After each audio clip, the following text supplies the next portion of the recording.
Shalom, selamat pagi Bapak Ibu Saudara terkasih. Bagaimana kabar Bapak Ibu? Doa dan harapan kami Bapak Ibu sekalian dalam keadaan baik dan sehat. Hari ini Selasa 20 September 2022 dan kita berjumpa kembali dalam ibadah harian GKI Batu. Mari kita mengawali ibadah kita pagi hari ini dengan memuji nama Tuhan dari Kidung Jemaat 381 yang Maha Kasih.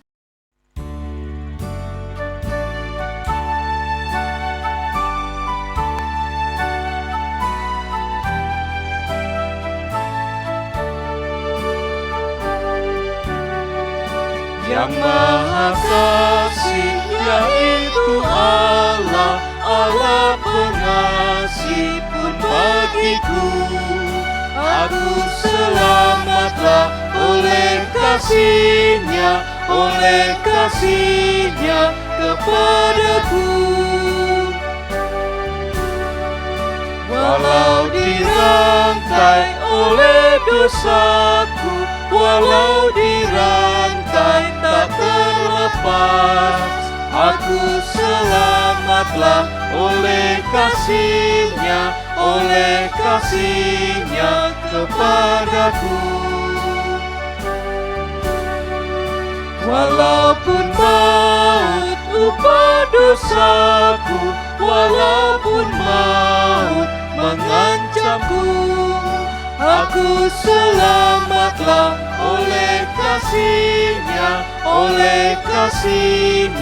kepadaku.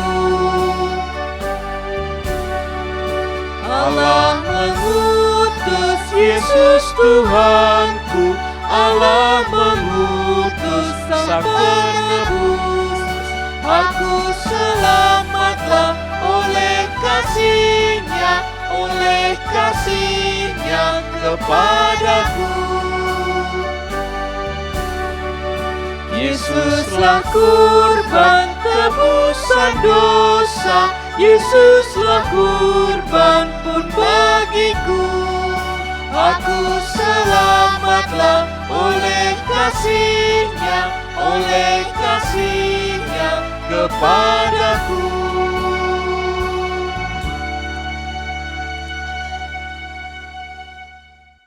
Mari kita satu di dalam doa.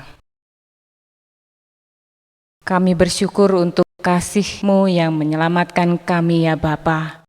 Di pagi hari ini, berfirmanlah ya Tuhan kepada kami, dan Roh Kudus memberkati setiap kami, menuntun kami, di dalam kami membaca dan merenungkan sabda-Mu. Dan kami memohon juga Engkau memberkati Bapak Pendeta Dwi Santoso yang akan menyampaikan kebenaran sabda-Mu. Biarlah firman yang disampaikan boleh menguatkan iman kami, menjadi bekal dalam kehidupan kami. Terima kasih Tuhan, dalam nama Tuhan Yesus kami sudah berdoa. Amin. Bacaan firman Tuhan diambil dari 1 Korintus 9 ayat 19 sampai 23. 1 Korintus pasal 9 ayat 19 sampai 23. Sungguh pun aku bebas terhadap semua orang, aku menjadikan diriku hamba dari semua orang, supaya aku boleh memenangkan sebanyak mungkin orang. Demikianlah bagi orang Yahudi, aku menjadi seperti orang Yahudi, supaya aku memenangkan orang-orang Yahudi. Bagi orang-orang yang hidup di bawah hukum Taurat, aku menjadi seperti orang yang hidup di bawah hukum Taurat, sekalipun aku sendiri tidak hidup di bawah hukum Taurat, supaya aku dapat memenangkan mereka yang hidup di bawah hukum Taurat. Bagi orang-orang yang tidak hidup di bawah hukum Taurat, aku menjadi seperti orang yang tidak hidup di bawah hukum Taurat, sekalipun aku tidak hidup di luar hukum Allah, karena aku hidup di bawah hukum Kristus, supaya aku dapat memenangkan mereka yang tidak hidup di bawah hukum Taurat. Bagi orang-orang yang lemah, aku menjadi seperti orang yang lemah, supaya aku dapat menyelamatkan mereka yang lemah. Bagi semua orang, aku telah menjadi segala-galanya, supaya aku sedapat mungkin memenangkan beberapa orang dari antara mereka. Segala sesuatu ini aku lakukan karena Injil, supaya aku mendapat bagian dalamnya. Amin. Selamat pagi Bapak Ibu, Saudara yang dikasihi oleh Tuhan. Pada hari ini kita akan merenungkan sebuah tema yang berjudul Hidup di bawah hukum Kristus. Bapak Ibu Saudara yang terkasih, kita mengenal benda sederhana yang namanya payung. Sekalipun payung itu wujudnya sederhana, tetapi payung itu banyak gunanya. Payung itu banyak fungsinya. Ia bisa melindungi kita dari terik panas matahari maupun dari guyuran hujan. Dan tentu bukan hanya itu saja kegunaan payung. Di dalam kehidupan kita banyak sekali kegunaan payung. Di tempat-tempat wisata kita melihat ada spot-spot tempat untuk berfoto, selfie zaman sekarang, seringkali menggunakan atribut payung. Atau mungkin kalau kita menjumpai ada tempat wisata di alam bebas, wisata yang outdoor, kita juga melihat ada tempat-tempat yang didesain dengan payung warna-warni, menambah keindahan tempat wisata. Dan tentu bukan hanya itu. Kalau kita pencinta dunia fotografi, maka kita juga mengerti bahwa salah satu fungsi payung yang kita lihat di sana adalah untuk memfokuskan cahaya lampu di studio foto. Atau kalau saudara adalah orang-orang yang bergerak di bidang seni, kita bisa menjumpai para seniman termasuk penari ada di antara mereka yang menggunakan payung untuk menari, tari payung. Bapak Ibu, di luar kelasiman itu masih ada fungsi payung yang lain. Misalnya payung bisa juga dipakai untuk melindungi diri kita manakala ada ancaman bahaya yang datang kepada diri kita, maka payung juga bisa menjadi senjata ala kadarnya. Bapak Ibu Saudara yang terkasih, di dalam hidup kita mengenal istilah payung hukum. Hukum seringkali dimengerti sebagai sebuah payung hukum, artinya sesuatu yang memfasilitasi, sesuatu yang melindungi hidup kita. Sebagai warga negara, kita dipayungi, kita dilindungi oleh hukum. Dan di dalam kehidupan kita beragama, sebagai anggota kerajaan surga, kita pun dilindungi oleh hukum. Kalau bagi orang-orang Yahudi, hukum yang melindungi mereka adalah hukum Taurat. Tetapi bagi kita, orang Kristen, hukum payung kita adalah hukum kasih. Kita hidup di bawah hukum Kristus. Saudara-saudara, apa hubungan antara hukum Taurat dengan hukum kasih? Tentu keduanya saling berkaitan, berhubungan, tetapi tidak saling bertentangan. Sebab hukum kasih yang diperkenalkan oleh Kristus sesungguhnya sudah ada di dalam hukum Taurat. Karena itu sesungguhnya kehadiran Kristus dengan hukum kasih-Nya bukan saja membaharui hukum Taurat, tetapi ia juga menggenapi hukum Taurat. Karena itu bagi para pengikut Kristus, kita yang adalah murid-murid Kristus melalui hukum yang sempurna, yaitu Kristus. Kita dituntun untuk berjalan di dalam kebenaran, di dalam Kristus, dan melalui Kristus kita mendapatkan jaminan keselamatan oleh karena anugerah di dalam iman kita kepada Kristus. Kita dilayakkan atau dibenarkan. Saudaraku yang terkasih, hidup di bawah hukum Kristus berarti membuat kita harus belajar kepada Tuhan Yesus Kristus sebagai hukum yang terutama, yaitu hukum kasih yang Ia berikan. Kristus sebagai penyempurna hukum kasih, karena dirinya sendiri menjadi teladan hukum kasih itu, memberikan kepada kita teladan, dan kita perlu belajar dari Dia. Paling tidak melalui bacaan ini kita mau belajar seperti yang Paulus lakukan, yaitu belajar rendah hati. Orang yang hidup di dalam kasih, ia mempraktekkan kerendahan hati. Coba kita perhatikan dalam ayatnya yang ke-19. Ayat 19 mengatakan, sesungguhnya aku bebas terhadap semua orang. Aku menjadikan diriku hamba dari semua orang, supaya aku boleh memenangkan sebanyak mungkin orang. Bapak Ibu, Paulus itu seorang pemimpin.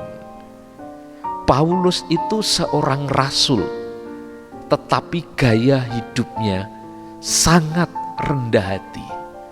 Dia tidak mengenakan kesombongan. Ia mengatakan, sekalipun aku orang bebas, aku orang merdeka, tetapi aku menjadikan diriku sebagai hamba bagi sebanyak mungkin orang. Aku menjadikan diriku hamba dari semua orang. Rasul Paulus melakukan itu karena dia memahami bahwa hidupnya di dalam kemerdekaan, kebebasan di dalam Kristus itu sesungguhnya tidak merdeka dalam pengertian menuruti keinginan hawa nafsu kedagingannya, hawa nafsu duniawi, menuruti egoismenya. Tetapi ia mengenakan kerendahan hati, meneladani Tuhan Yesus, Sang Kristus yang telah memberi teladan hidup dalam kerendahan hati. Bahkan di dalam catatan Filipi 2 ayat 7, cara Tuhan kita Yesus Kristus mengenakan kerendahan hati itu dengan cara berkenosis, mengosongkan diri. Ia tidak menganggap kesetaraannya dengan Allah itu untuk dipertahankan, tapi rela mengosongkan diri, tampil menjadi seorang manusia, rela menjadi seorang hamba, bahkan rela mati di atas kayu salib. Kerendahan hati Kristus itulah yang menginspirasi dan menggerakkan Rasul Paulus di dalam hidup dan pelayanannya untuk mengenakan hal yang sama. Bagaimana ia memperlakukan jemaat yang ia layani, bagaimana ia memperlakukan orang lain, bagaimana ia memperlakukan hamba Tuhan yang lain. Termasuk kalau kita membaca Timotius misalnya, anaknya secara rohani itu, ia juga menghargai, menghormati Timotius. Bahkan demikian juga kepada hamba-hamba Tuhan yang lain. Bagaimana Rasul Paulus menempatkan dirinya menjadi seorang hamba dengan tujuan agar hidupnya tidak menjadi batu sandungan, agar hidupnya menjadi alat yang berharga, sehingga apa yang dikatakan di dalam ayat 19 itu terjadi. Apa itu? Dengan mengenakan diri sebagai seorang hamba. Di ayat 19 dikatakan, supaya aku boleh memenangkan sebanyak mungkin orang.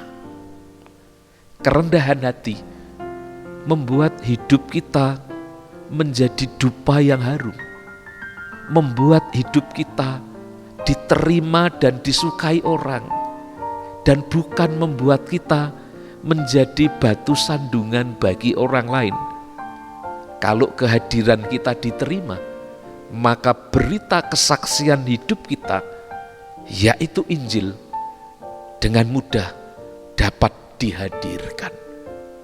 Saudara yang terkasih, kerendahan hati adalah resep yang manjur agar hidup kita berhasil.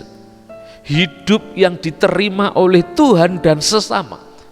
Dengan mengenakan kerendahan hati berarti kita tidak menganggap diri kita paling penting. Sebaliknya, kita menempatkan pribadi lain sebagai pribadi yang penting, berharga, dan bermartabat.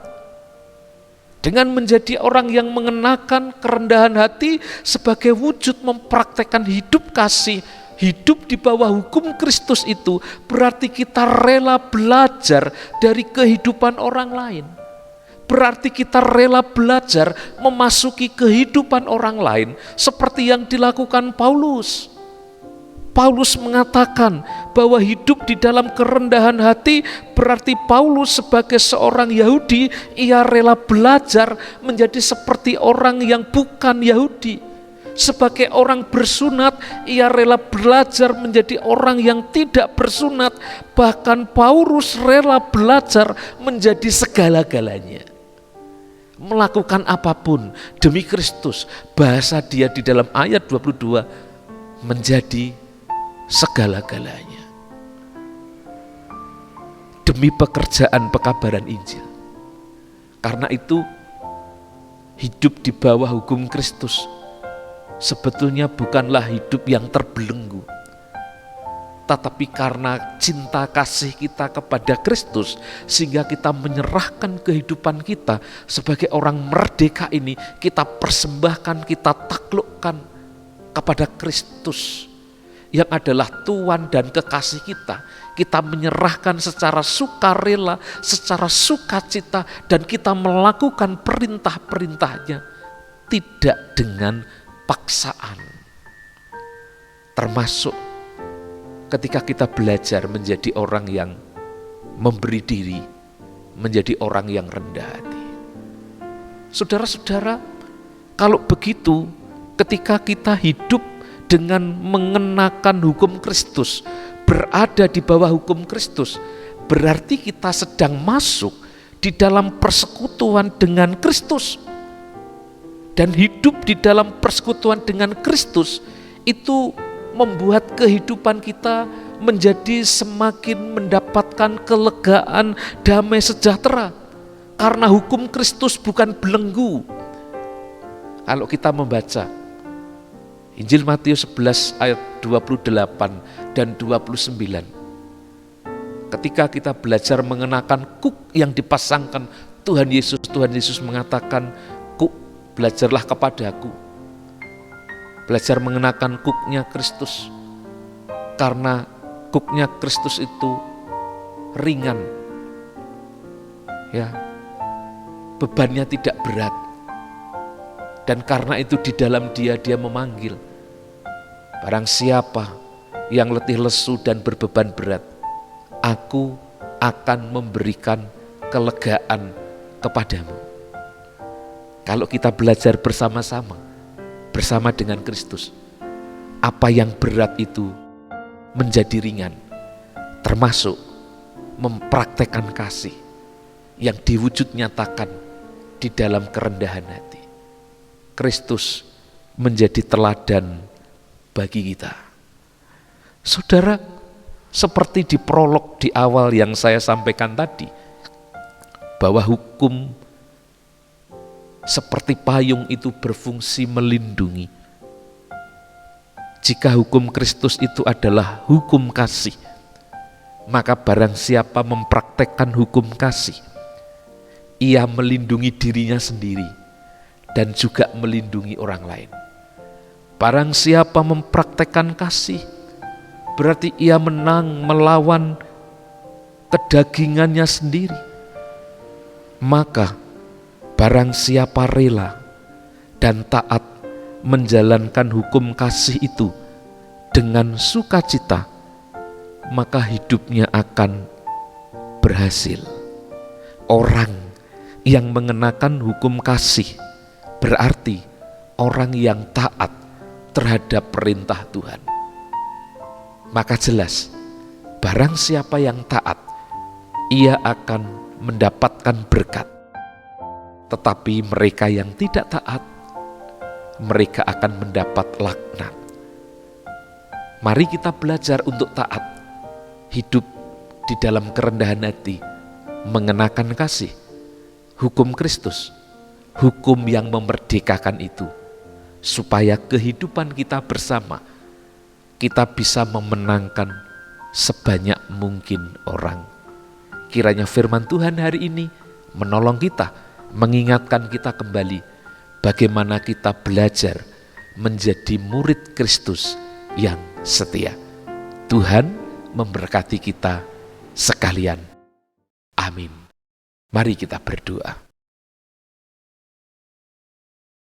Tuhan Yesus, kami mengucap syukur kepadamu karena apa yang nampaknya berat yang kami lakukan secara manusia biasa, menurut kemampuan kedagingan kami, ternyata bersama dengan Tuhan, kami akan mendapatkan keringanan.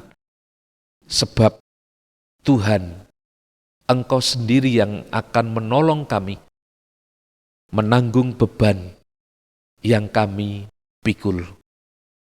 Hidup di bawah hukum-Mu ya Tuhan, bukanlah sebuah keterpaksaan, tetapi kami menghayati itu adalah respon iman kami ketika kami mengasihi Tuhan sama seperti kami mengasihi diri kami sendiri.